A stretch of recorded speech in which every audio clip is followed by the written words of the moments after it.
Want to add cash to your Uber Pro card but don't see an ATM deposit option? Don't worry, Uber has partnered with Green Dot to make it simple. Here's how to do it step by step. First of all, open Uber app and go to the wallet section located at the bottom left corner. This is where you manage your card balance and add funds. Choose the cash deposit option.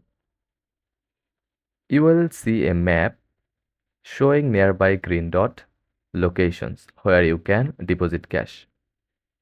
Head to a green dot store and hand your cash to the cashier. They will process the deposit directly into your Uber Pro card.